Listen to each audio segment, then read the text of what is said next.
Okay, all right, good, all right.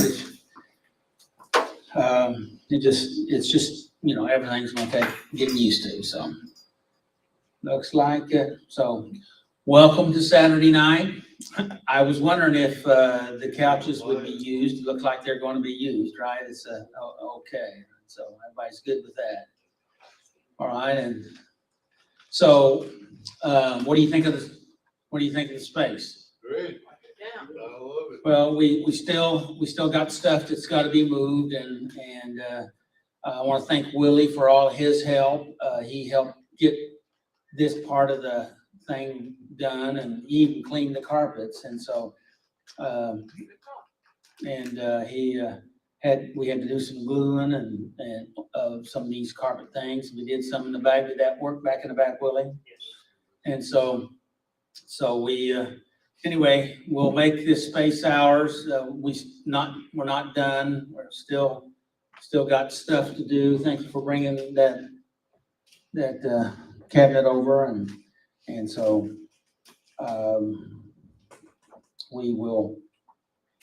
we are trying to fit in. And for you out on the internet, welcome to Saturday Night Live Life Recovery. We are in our new space. This is 501 Virginia, sitting right on the corner. You have to come in off of the parking lot side. There's a side door there. We have it propped open tonight. There are signs out there pointing Saturday Night Live Life Recovery meeting. So, if you've been around Joplin for a while, it used to be the old License Bureau building many, many years ago, 15 or 20 years ago. So anyway, now, okay. And welcome to all of you. Thank you. And it's good to have Austin back with in a while. Yeah, glad you're here and hadn't seen Tina for a bit, so glad you're here. And so anyway, I am open to suggestions, good ones or bad ones. If anybody comes up with some thoughts, things that you can see, I will be, I'm interested in listening. I am going to set up my Thursday studio somehow, some way. I'm thinking kind of right in this area right here. So we'll see what happens there. In case you didn't know, I try to do a video on Thursdays and I go on all the same 5 platforms and talk about different things. And so I haven't been able to do it because if there's anything extra in my week, I have to find a slot somewhere. So it usually takes that. If I have funerals, which I handle most of the church's funerals, or any extra stuff, last little bit, we've been working on trying to get this done. So I've been trying to use that particular time, both the study time and the time that we present. But anyway, so tonight we're going to be talking about long-awaited healing out of Genesis 33, 1 through 11. So I've got a question for you. What do you think long-awaited healing means?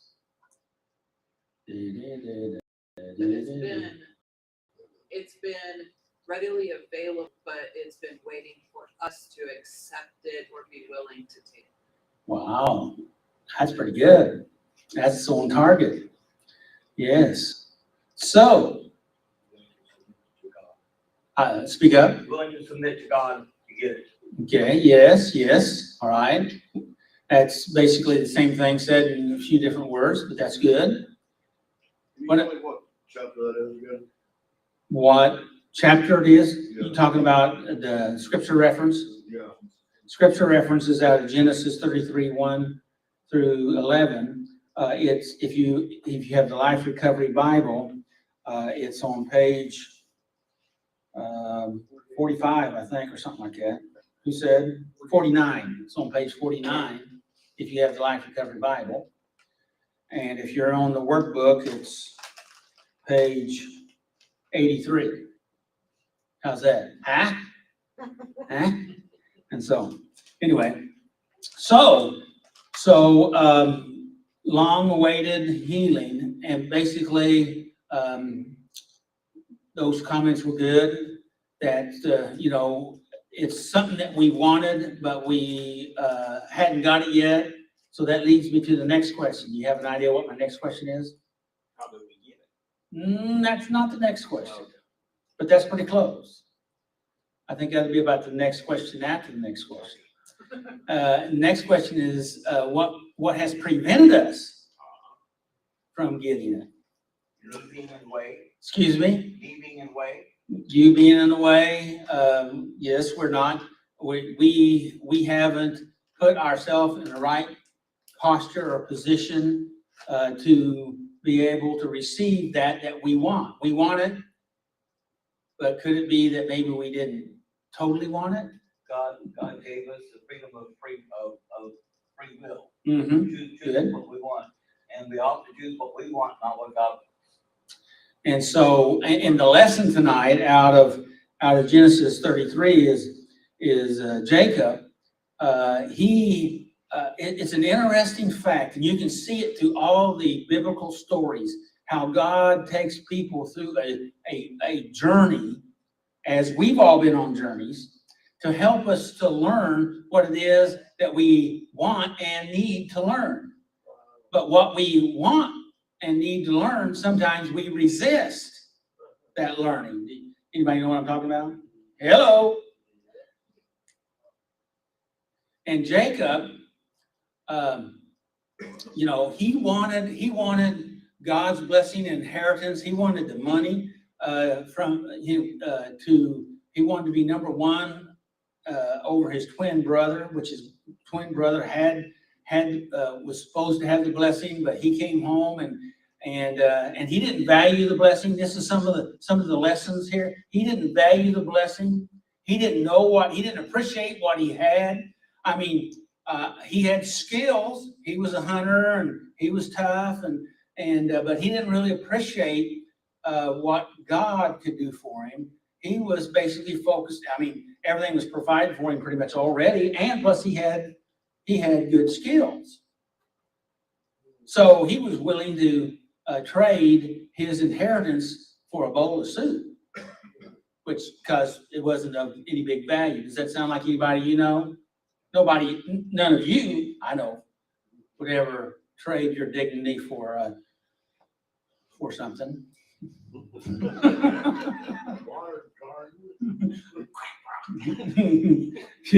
And so then, the interesting part of this story was his mom helped him and instigate this trickery to trick his dad to give him the blessing.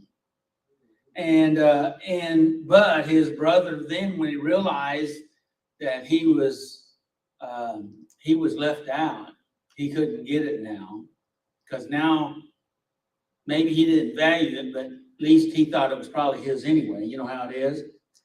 Then he was ready to kill his brother, so he had to hit the road, Jack, right? And probably don't come back, right? But he did. And so he took off. Now, I said all that to bring us up to speed here, because I don't want to give it all away, because I don't know what Tommy and Willie's going to be saying here. But I thought I wanted to lay some groundwork in the lesson. So he went to his uncle Laban, and he fell in love with a woman, and he got tricked. Anybody here ever got tricked? No. And he worked 7 years for a woman, and then he didn't get the woman, he got her sister. That was a trick. So he worked another 7 years to get the woman that he wanted. So now he's worked 14 years for 2 women. And then he worked, funny, remember, he was a deceiver, and he was deceived. That we do, we seem to get done to us. Have you ever noticed that? We do reap what we sow. The biggest problem with liars is they can't get anybody to believe them, right? And so then he worked another 6 years, 20 years. He worked for this man that cheated him 10 times, I think the Bible said, throughout his arc. And but God intervened at certain places in Jacob's life. Even when he ran from his brother in the very beginning, he made it a alliance with God. Now, just like most of us, we know what we should do, but we don't always keep up our end of the bargain. Have you ever noticed that? Amen or oh me, right? Hello. And but God always keeps up his end. And he worked with Jacob even when he was at Uncle Laban's house, because what he needed was Uncle Laban and to help him to learn what he needed to learn with God's help. Have you ever found that out to be so in your own life? Difficulties seem to teach us what we need to know. Sometimes they call it, her phone's buzzing. Sometimes it's metal bars and pretty bracelets, something like that. Have you ever known? And it helps us to get the message. Did you notice how quiet it was right then? And so, and that's because maybe, I don't know for sure, but I'm thinking it may be because of real stubborn, hard-headed, stiff-necked individuals that had to learn that type of behavior to learn how to survive in their present world. But then sometimes the net goes too far. Hello? So, and we're talking about Jacob tonight, but he went out into this world and he was able to make those moves. And the interesting things was God told him what to do to even help him gain his own herds in dreams. And he guided him through this. And when he thought he was going to be probably killed by his brother when he met him, by the way, he sent a message to his brother and says, hey, I want you to be friendly with me. I'm coming back home. But he's scared to death because he knew that his brother wanted to kill him when he left. Oh yeah, it's been 20 years, but hey, some people hold a grudge.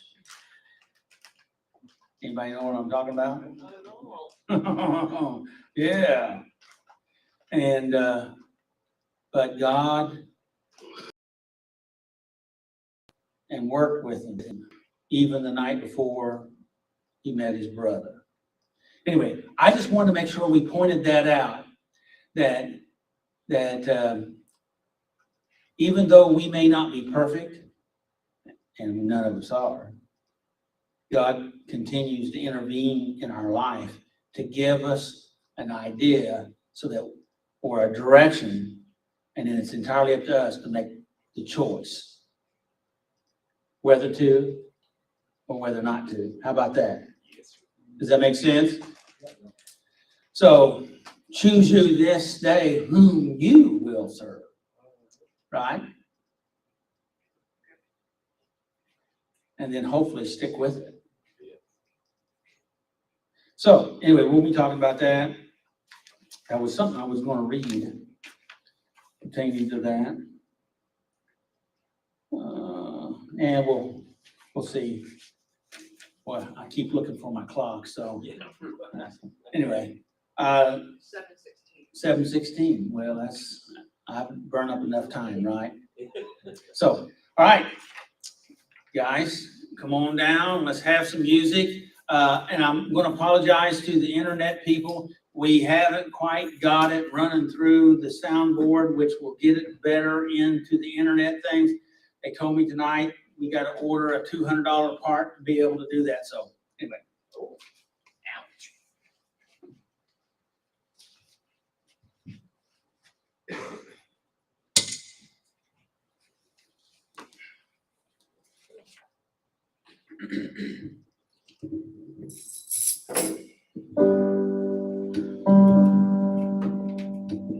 Glory, glory, hallelujah.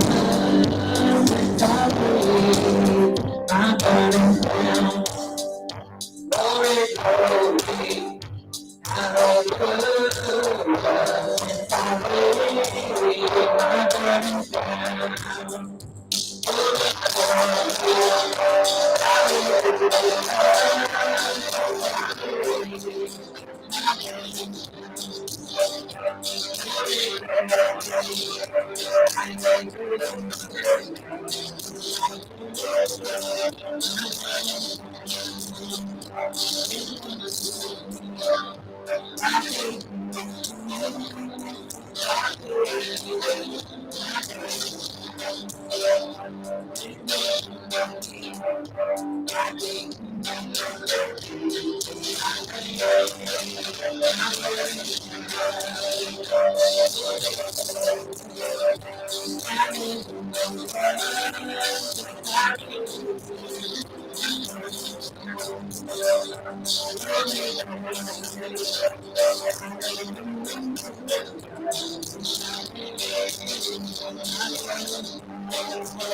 My burden down, burden down, Lord, burden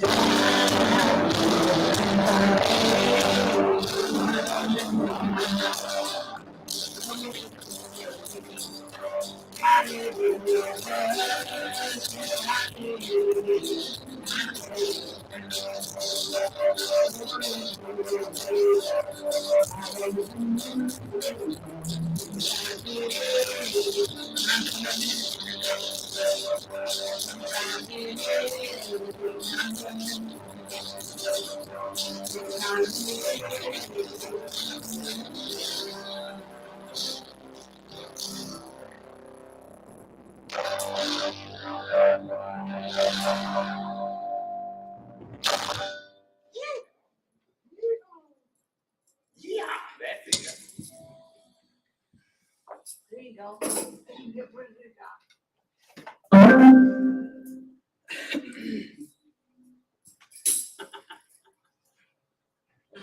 I do well. For now. 2, 3, 4.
Thank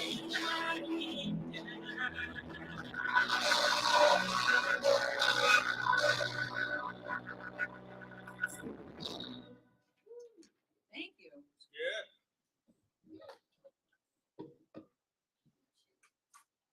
I hear you, Jimmy.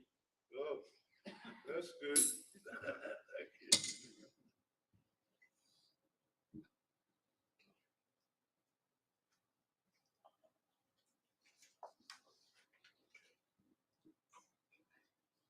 We get set.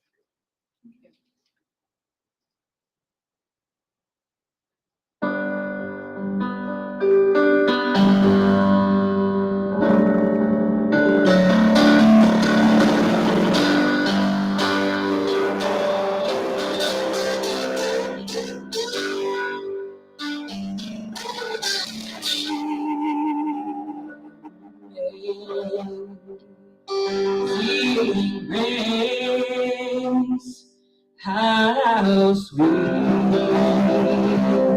the sound that saved a wretch like me.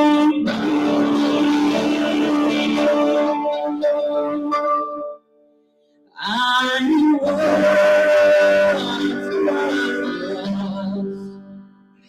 was, but now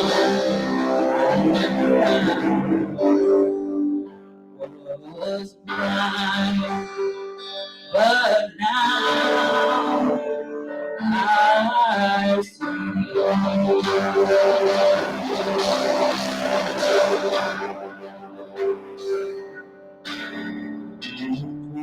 Was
Take it out of you. It just every now and then I really think about what those words mean and how deep they are, and yeah, it really does take it out of me. I think we need to think about the words we sing, and especially the gospel songs. Sometimes you get lost up here, it just being a thing, you know? I understand, but Yeah. the audience too. Yeah. We don't think about what we sing. We don't think about what we said. We don't think about the seeds that our words plant into the earth, Yeah, Yeah. into our lives and others' lives. thank you, John.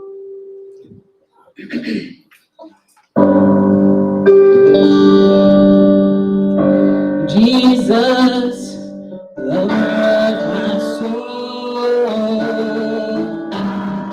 Jesus, I will let you take me.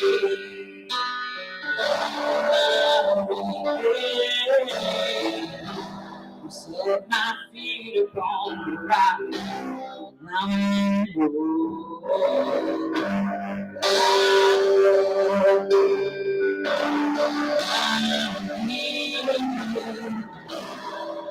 my world before I need you. My Savior, my closest friend. I will worship you until the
Next up, John, right?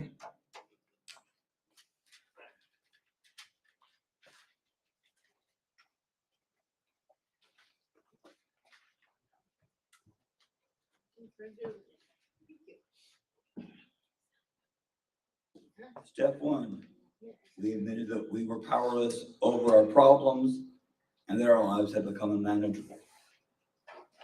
Step two, we came to believe that a power greater than ourselves could restore us to sanity. Step three, we made a decision to turn our wills and our lives over to the care of God. Step four, we made a searching and fearless moral inventory of ourselves. Step five, we admitted to God, to ourselves, and to another human being the exact nature of our wrongs. Step six, we were entirely ready to have God remove these defects of character. Step seven, we humbly asked God to remove our shortcomings. Step eight, we made a list of all persons who we had harmed and became willing to make amends to them all. Step nine, we made direct amends to such people wherever possible, except when to do so would injure them or others. Step 10, we continued to take personal inventory, and when we were wrong, promptly admitted it. Step 11, we sought through prayer and meditation to improve our conscious contact with God, praying only for knowledge of His will for us and power to carry it out. Step 12, having a spiritual awakening as a result of these steps, we try to carry this message to others and practice these principles in all of our affairs. Thank you. Thank you, John.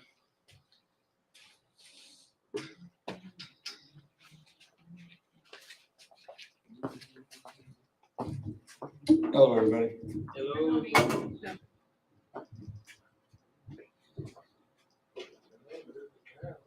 Long-awaited healing, step 9. We made direct amends to such people whenever possible, except when to do so would injure them or others. Returning to someone we have hurt is a scary thing. The passing years, lack of communication, and memories of anger and hateful emotional exchanges can create tremendous anxiety. Even though we may make some contact through a third party, there will still be tension until we see that person face to face. This was the case for Jacob upon returning to Esau. Can we stop right there? Yeah, Do we understand what was going on there in light of step 9? there could be tension with the other party. Well, no, that he that he's making, Attempt to return to someone. yeah, which is what we're calling amends, right? Yes, So he's working on a biblical way of making amends with his brother, which is what I started talking about a while ago. yes. And so I just wanted to point that out. He sent a messenger to make the message. And so he started doing it. But even if you've talked with somebody on by a third person, you know, You don't know if the message. is we gonna don't be know how delivered. it's going to go. Okay, at least the messenger may come back live. So, but you know, so anyway, so this is about making amends, and you have to start somewhere, right? Yes, And you have to go through and deal with your own fear. true. And we're talking about, we've been talking about forgiveness and healing, the 10 protocols, which we're going to touch on again tonight. And it's about, we do all these different things, but when it comes down to it, it's about our healing. And that's what we're talking about tonight, is long-awaited healing. We put off this spiritual, physical, and emotional healing long enough. Now it's time to do something about it. Yes, it is. And that's what step 9 is about. Does that make sense? And you making amends, you can try to trick him for more too, right? Well, he's making amends yet. Well, he didn't trick his brother about the bowl of soup. What he did is he deceived his father for pretending to be his brother and to get the blessing. But his brother sold him the blessing. And I don't even know if you could do that or not, but that's, and so it was a way of trying to deceive, to get what he wanted by deception. And so, of course, he came by this, his dad had some of this in him too. So it's a family trait, so to speak. You know what I mean? Family tradition. Yeah, it started even with Grandpa. So, you know who Grandpa was? Who was Grandpa? Abraham. Abraham. Father Abraham, yes. So, go. This was the case for Jacob upon returning to Esau. In Genesis 33, 1, 3-4, it says, Then Jacob looked up and saw Esau coming with his 400 men. Then Jacob went on ahead. Hang a second. Wait, So what would you think when your brother that said he was going to kill you was coming down the road with 400 guys? How hide. many guys take that? They didn't say how many people he had. Actually, though, he was pretty much by himself on the road there. He actually, as the story's going to tell, he actually sent some animals ahead, some goats and sheep and camels and donkeys. I think that was all of them, as gifts. And we're talking 20 females of each, and then some males too, like five males, and as a blessing or as a gift to his brother, and to try to in the attempt to make a form of amends. All right, so we're talking about amends, but he don't know if it's working yet, right? Oh, yes. So that's where we're at. Has anybody ever been in this situation? Yes. Yeah. Well, we probably all have. The rest of you just didn't want to raise your hand, and so it's kind of scary. Because why? Because now you're becoming vulnerable. Now, this is not about his brother, even though it involves his brother. It's about healing himself. Don't miss it. This is long-awaited healing. He's been on the run for 20 years. Anybody here been on the run?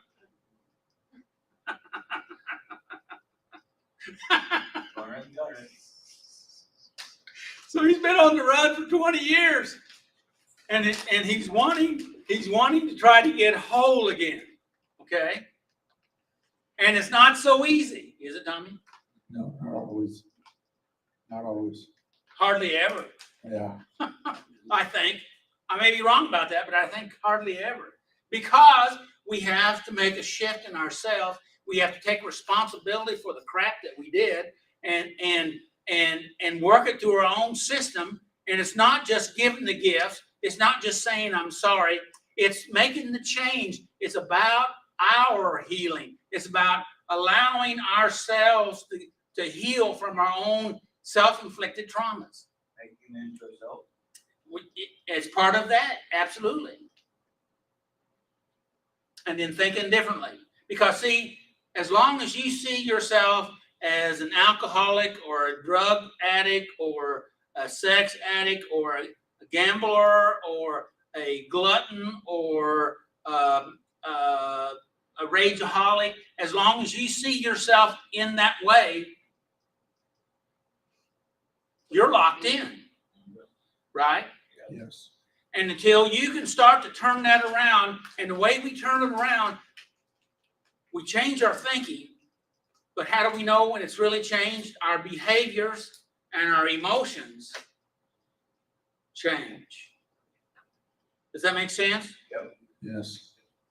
You start thinking differently, you start feeling differently, and you start behaving differently. Behaving. He, instead of going after everything he could get, he was given. That's a definite sign. Okay? But he was still scared. But, you know, God had met with him many different times throughout these 20 years to help him. Has God met with you on your running and gunning days? Yes. Or even the days that you're trying not to run and gun? Hello? Yeah. Okay? And so he's pulling for you. And so am I. And so is everybody else in this room. Okay, let's go. Then- Anybody have anything you want to say? I know hopefully I haven't messed you up too bad. No, you're right. I'm stuck thinking about how Esau, from Esau's perspective, like, did he think, oh, well, he's just buttering me up, or he's gloating about, that's how I would feel anyway. Is he gloating about, he's sending me stuff that was originally my blessing, is he buttering me up and just rubbing it in my face? Well, see, that wasn't anything coming out of their dad's house. This was he brought with him from. When he left, he didn't take anything. He didn't get the, he got the blessing. Yeah, he got the blessing, but he got the gun, and he got ran off. Okay, so to speak, and so he lived in basically poverty for a long time, because most of his first 14 years was about getting the woman that he wanted. And then God worked with him. You ought to read the story. God worked with him, and Laban kept changing how he was going to earn money in the last 4 years. So he changed his wages 10 times. Okay, He was reaping what he sowed. do I? He was reaping what he sowed. Yeah, and he had to have a good spirit about it, and he operated with integrity. In fact, when Laban chased him down after he left, and he said, even when one of your flock died, I made up the difference. I paid for it. I didn't make you pay for it. When it got killed or stolen or something happened to him, I took the weight of it. It didn't go to you. I made up the difference. See, that was again some of his change. That's what Jacob did to his uncle Laban, that had been screwing him over for 14 plus up to 20 years. Okay, he was good to the guy that was messing with him, but guess what? Jacob was getting what he needed. He was getting to be transformed.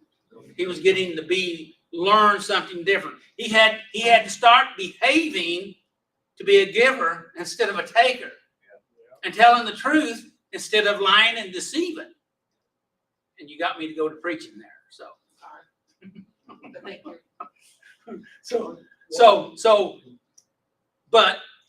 But he asked the question, what are all these animals that come my way? You know, that's what he said in the scriptures. And he said, well, those are gifts for you. He already knew what they were, because he instructed all of his herdsmen to say a particular sentence about these animals are for our Lord, from our servant Jacob, for our Lord Esau. These are yours, you know, and you know, and it goes on to say, I'm going to butt in here one more time, just one more thing, if that's all right. Yes. It goes on to say that, you know, even after they meet, they make up. The scripture makes a statement. Even though they share love and they kiss each other on the cheek, and they rekindle the love, that still didn't take away all of the anger Bitterness. and the bitterness and the hurt. That has to be processed. But it's a good start, right? It's a beginning. You got to have a beginning. You're right. You got to have a beginning. Go ahead, Tommy. All right, I'm gonna start back with, then Jacob looked up and saw Esau coming with his 400 men. Then Jacob went on ahead. Esau ran to meet him and embraced him. I want to make sure that I want to point this out. I know I'm but through what they gave us here out of our the condensed version of the scriptures. Jacob, the night before, he was really scared about his brother. Okay. And he knew that he had 400 men, because one of the messengers already came back and said, he's on his way with 400 guys. Okay.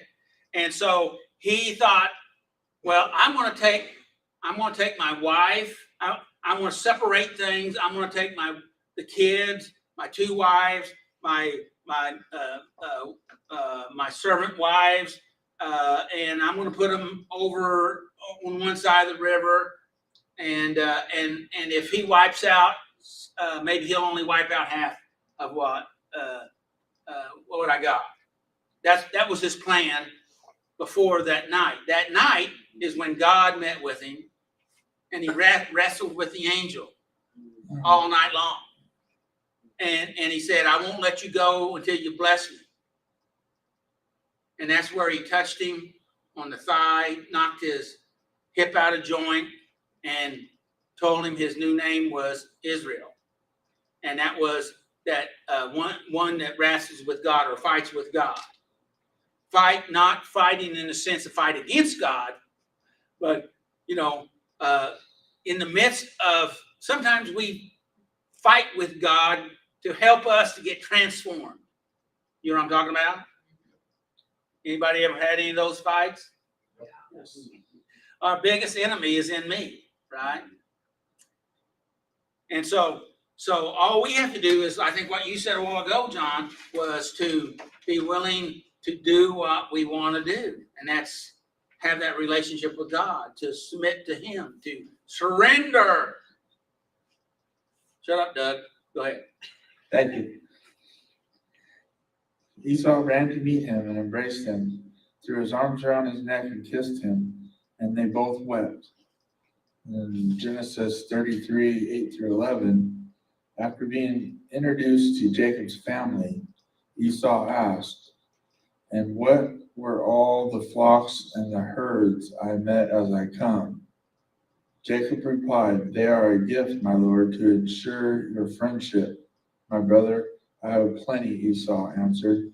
Keep what you have for yourself. But Jacob insisted, no, if I have found favor with you, please accept this gift from me. And what a relief to see your friendly smile. It is like seeing the face of God. Please take this gift I have brought you. for God has been very gracious to me. I have more than enough. And because Jacob insisted, Esau finally accepted the gift. It's a big step. It was a big step because that meant that he was willing to start to go down that road of forgiveness. I believe. He opened it up, He yeah. opened it up Yeah.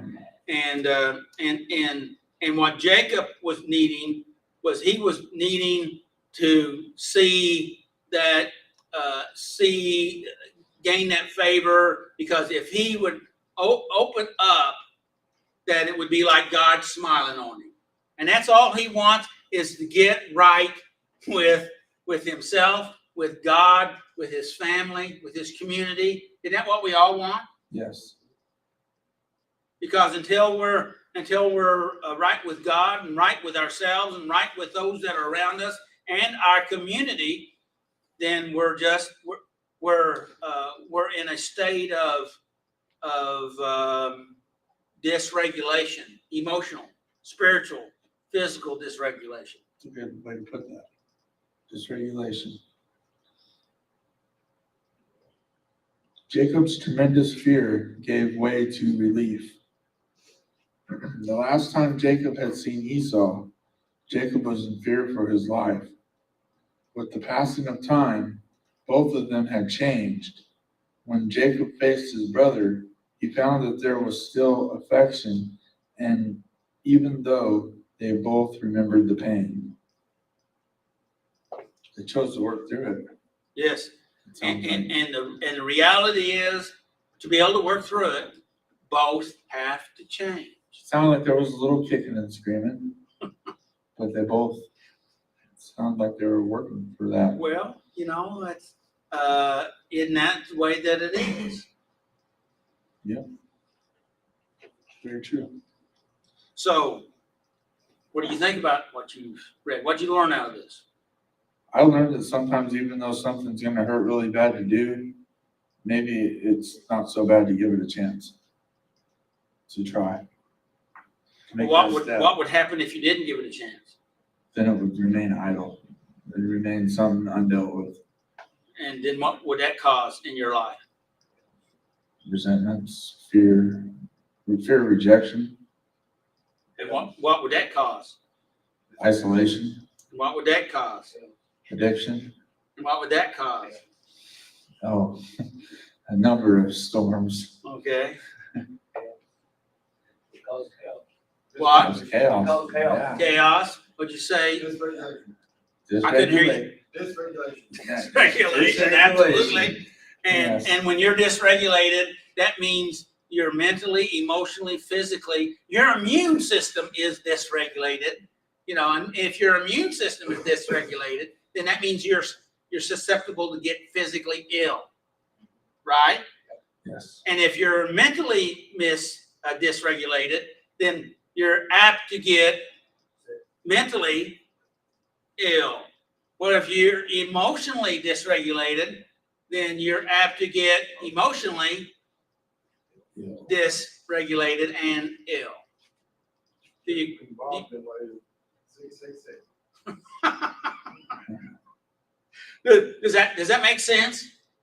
Yes. And so when we, because we all know stuff that we need to deal with, I would say, that haven't dealt with, and that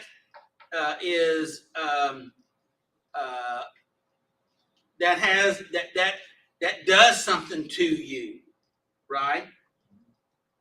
Now, Apostle Paul had some of that, and he called it the thorn in the flesh. Yes, it did. Now, of course, you probably don't have any, so that means you're better than Apostle Paul. What do you think about that one? So, what else did you learn, Tommy? Anything? Well, I had a hard time with this one You have a hard time with all of them. because I got this anxiety when I read the first part of this. I just got this anxiety, like, what if I was in that situation? And I was dealing with like my brother, you know, Uh-huh. 30 years of not seeing him. Uh-huh, And all these feelings just worked up in me, you know? uh-huh. Congratulations. And it was like, it was an explosion Yes, everywhere in my brain, right Yes. in here. Uh-huh. I could feel it in different parts of my body. And I was like, I wonder if this is what it would be like, though. Yeah, Who knows? very well, Yeah. probably was. And for, you know, where along the line did that start on Jacob? Yeah. Well, was it just on the 20th year? No, Or was it somewhere before? way before that. Yeah. And chances are, he knew when he messed up in the beginning. Don't we all know when we mess up in the beginning? And what we do is we avoid it, deny it, hide it, suppress it, numb it, right? Did I mention numb it? Yes. Yeah. No, that- Numb it? Okay, I just want to make sure I said numb it, if you know what I mean. Yes. Willie? Yes, I got nothing to say. Thank you, Tommy. Thank you. It really looks nice in here. Thank you. Well, Willie worked hard on helping get this turned out, and I wanted to say, and I meant to say a while ago, thank you to all you guys that helped us move over a week ago Saturday night. So thanks. We can all agree that God is the same as he was from day one as he is today, right? He's all the same. So if we look back here with Jacob, with all the deception and the lying and everything, that's still going around today, right? Right.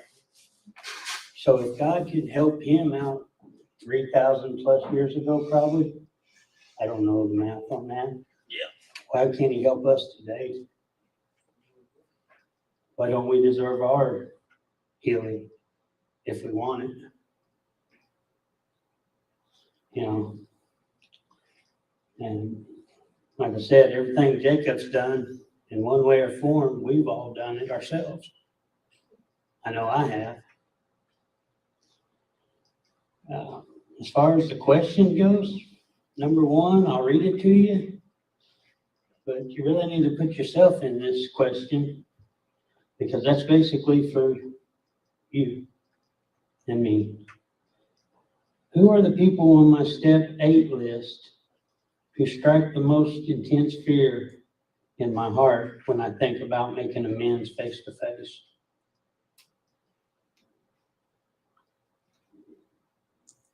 Them people you really have to think when you approach them. Now, you remember in step 8, we were just making a list of people, right? We weren't making amends in step 8. Now we got ready to make amends, right? In step 8. And now we're in step 9 and we're making amends. And so the question here is, those people that we came up with, what was the one that strikes the most fear in your heart about a face-to-face meeting? You know, that which one of those faces popped up for you in your thinking?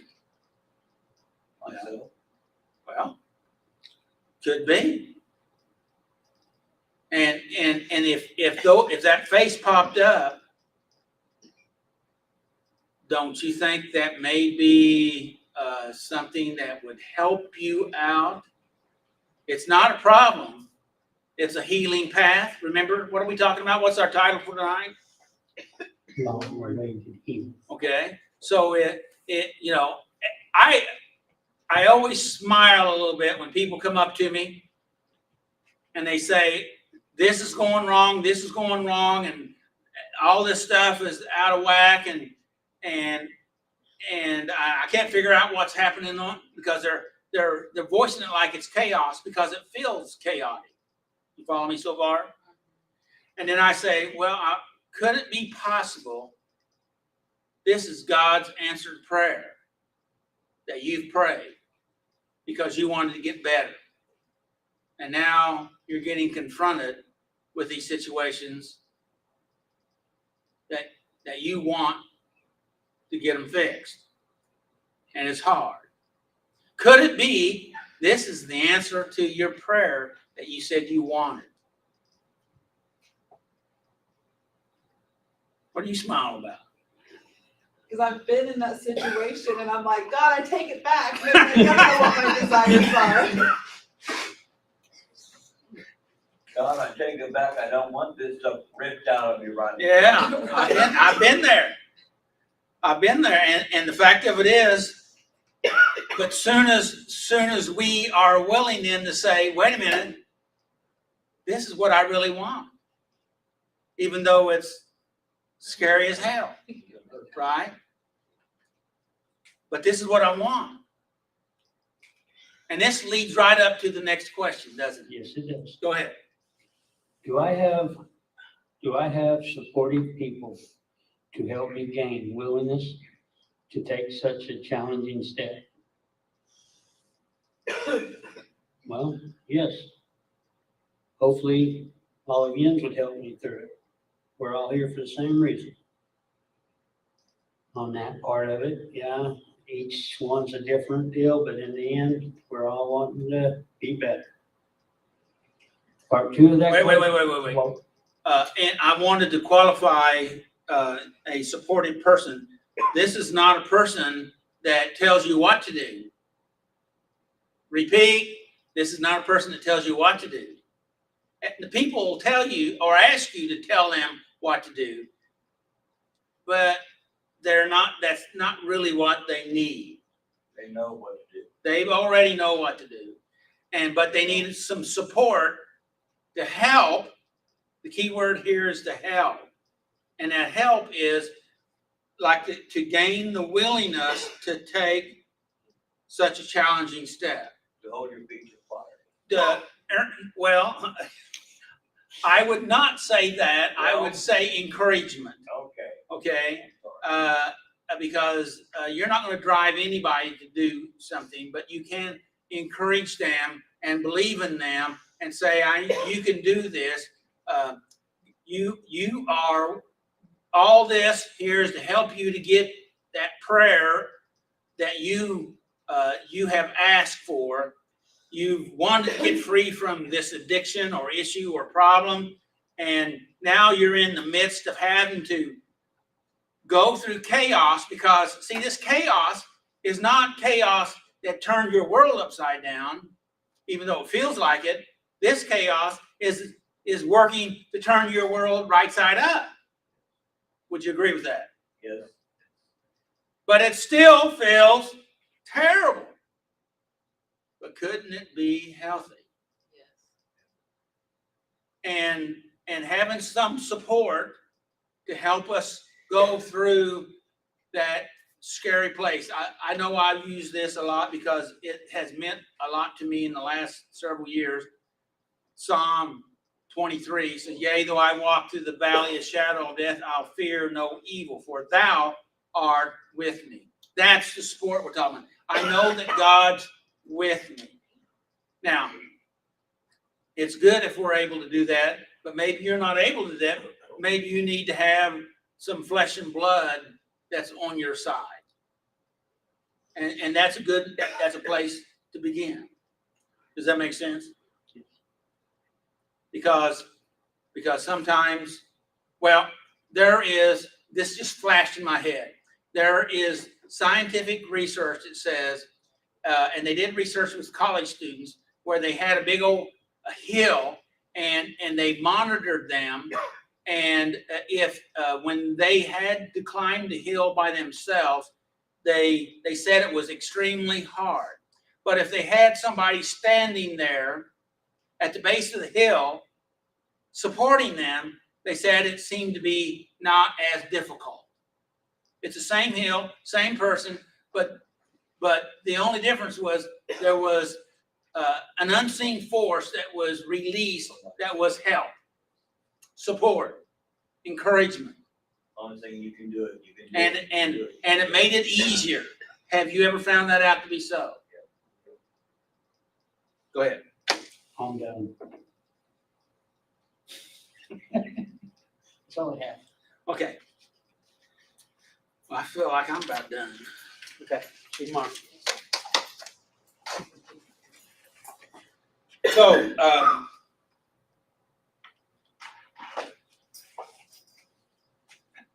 anybody get anything out of the lesson? Any insights? That A I'm couple writing. verses come to mind. Hope deferred makes the heart sick. That's good. Hope deferred makes the heart sick. And so that kind of describes what was going on in that situation. Yes, And then the second thing is from Ephesians 4, verse 28, that says, let him that stole steal no more, but let him work with his hands that which is good, that he may have to give to him that needs. So that kind of describes him going through that, learning how to not steal, but to work with right, livestock so he can give later. right. Uh-huh. And that's true. And see, if we back up and look at it from a psychological, spiritual perspective, that's a shift in how we think and how we feel, which would mean how we operate, our behavior. And so the scriptures are there trying to guide us in that. And so those are two good points of view. And Vanessa, you said something, I missed it. That I'm where I'm supposed to be, even though it's super uncomfortable, Hmm. because I have a history of running. Hmm. But then you continue to repeat cycles because you run to the same shit every time. Hmm. Hmm. Or the opportunity is given to you every time because God really wants you to learn how to respond different. And if you keep running, you're not learning to respond any different. That reminds me of the Einstein quote, that if you keep doing the same thing over and over, expecting different results, that's the definition of insanity. And that would be an insane state, right? And we're talking about going from that chaotic, dysregulated state into trying to come to a place of peace. And when we come to that place of peace, that means our amygdala is able to tamp down, not be so active, and then your brain's able to come back on, and you're able to think. You're able to even have a better possibility of spiritual connection when we're able to do that. And some of these things we're talking about are really challenging because we want to do that, but what we want and what we do, just like you were saying, is hard. But when we keep hitting those same wall, we finally say, I gotta stop doing that. I have to make some changes. That reminds me of a quote that I was going to read, and I might as well read that now. It says, change your choices, change your life. You'll never change your life until you change your choices. I keep getting this image in my mind of a commercial washing machine, like the front load, whatever, where you can look in there and okay, to get your clothes clean, and then you put it in there, and it looks like total chaos in there when it's washing the clothes. But if your clothes got stuck like they do in the wringer sometimes, and they don't agitate, then they don't get as clean. So sometimes working peace and quiet and numbing yourself, like you say, from the agitation, it's the agitation that gets your clothes clean. It's the chaos. Yeah, great image, and that's the truth. Chaos is needed. Well, everything is a balance between chaos and orders, and that's what he was talking about there. And you do have to have, we can walk, yea, though I walk through the valley of shadow of death, and that it means it's a scary, chaotic, uncertain, fearful place. But being able to do that with confidence and some certainty means that you're able to live in a chaotic world but not be controlled by it. And walk through it, Walk- not get stuck in it. Yeah, walk through it. That's really good, John. Walk through it. Walk through it. Walk through it. And my prayer is that some of the things that we're talking about here, and some of the feelings that you're feeling right now, because I'm assuming you're feeling some feelings right now, and I hope they're feelings that are introduced or induced by the Holy Spirit to help you, to bring you along to say, yes, this is the pathway, even though it's challenging. It's healing. And that brings us right back to the title. And that is that this is the long-awaited healing, mental, physical, spiritual healing that you've wanted. And you say it's hard. Yes, recovery is hard. And anybody that says it's not, they're lying to you, okay? Because it is hard, but it's healthy. Because, see, we have this mechanism, our human mechanism, that wants to avoid pain and seek pleasure. And that's as a survival mechanism. But we're not talking about surviving here. We're talking about trying to begin to live and thrive in life. And that means you have to be willing to say, no, that pleasure is not a healthy pleasure. I don't want to go there, because that's not going to end up good. It's going to tear me up. Right? You know what I'm talking about, right? And we have to learn to make those choices. And we do have multiple events that give us the opportunity to make the choices. Every day, choose you this day, right? Life or death, blessing or cursing. And I know that's the scripture that, that can be just said, but it is so true. And you get to choose. You get to choose. Look for the clock over there. It's over there. Any other comments before we move into the next little bit? Well, it goes on with the other verse that says, today is the acceptable day of salvation.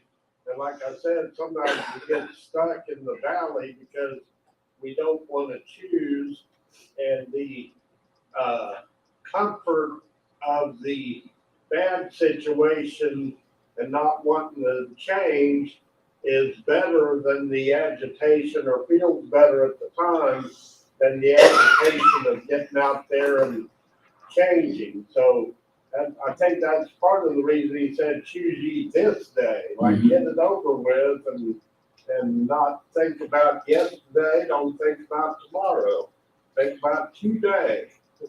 Maybe he wants us to think of it, today is always today. So this day, that's how I see it. Today is always today. Yeah, it could be. Yeah. And, and as you were talking, John, I've been, for the last while, I've been going through a book, The Body Keeps a Score, and that's Bessel van der Kolk, and the ACEs study, which is where adverse situation at early childhood basically affects us.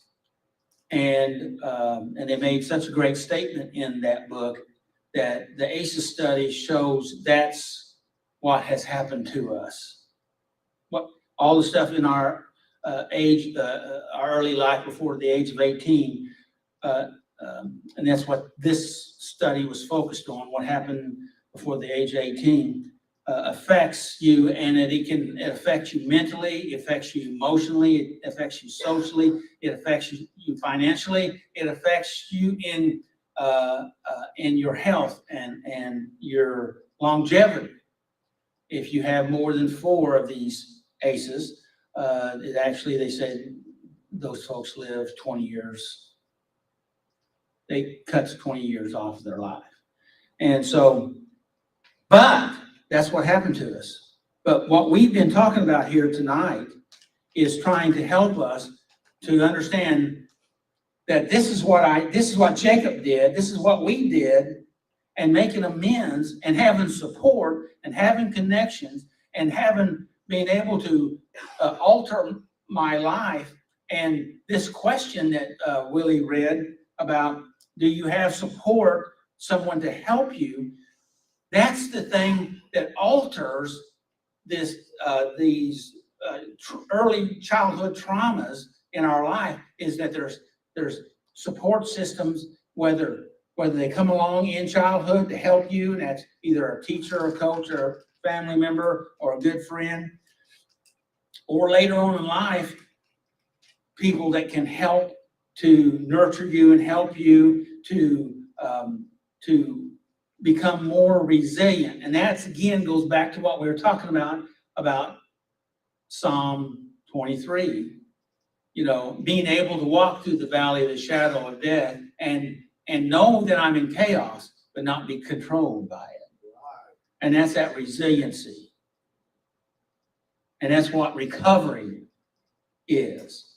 And that's what step 9 is about, is to help us to come to the place that we restructure ourselves and give ourselves some internal strength or resiliency, that you can endure hard things and still come out all right.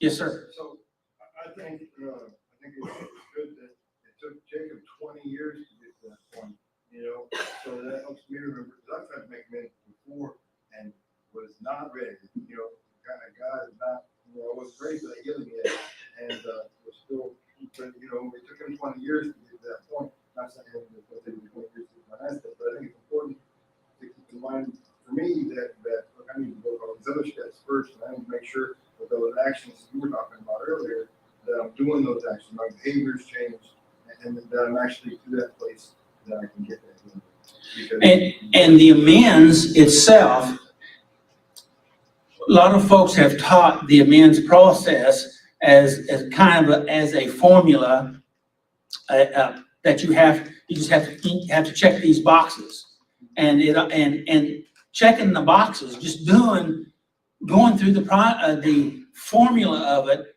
isn't the healing. Okay, the healing is coming to the place that your thoughts, you think differently, you feel differently, and your behaviors are different. And because as we're going to talk about out of the 10 healing protocols, and I'm just going to go ahead and read a note on 10. And by the way, I have them printed over there on that table. And that is that, remember, forgiveness is more about you moving on to freedom. Okay? Not about the other person. Yes, the other person may be benefited in the process, and that's really good, because that could reestablish a relationship. But the big deal here is that you have some freedom, some healing, some restoration, recovery, transformation. That's what this is about. It's not about checking the box. Even though checking the box is not all bad, sometimes we have to check the box a little bit to help us to engage into the process. I get it. Okay? But it's more than just checking the box, but maybe you have to check the box to be able, your first attempt to work on yourself. you understand what I mean? Does that make sense? Does that make sense? And so we have to come to that place that we are able to forgive and let go. And I'm gonna apologize. We're not gonna go through I'll kick that can on down the road again, because we're not gonna have time. So I'm gonna read you a quick study on the healing power of gratitude. And I thought this tied in with the lesson, okay? The healing power of gratitude. Why not thank others, okay? Gratitude, when you're, when we're talking about gratitude, we're not talking about checking the box that I'm grateful for something that I'm not really grateful for, but I'm going to say that I am, to pretend that I am, because I think I should be, but I'm not really. That doesn't do the work that real gratitude will do for you, okay?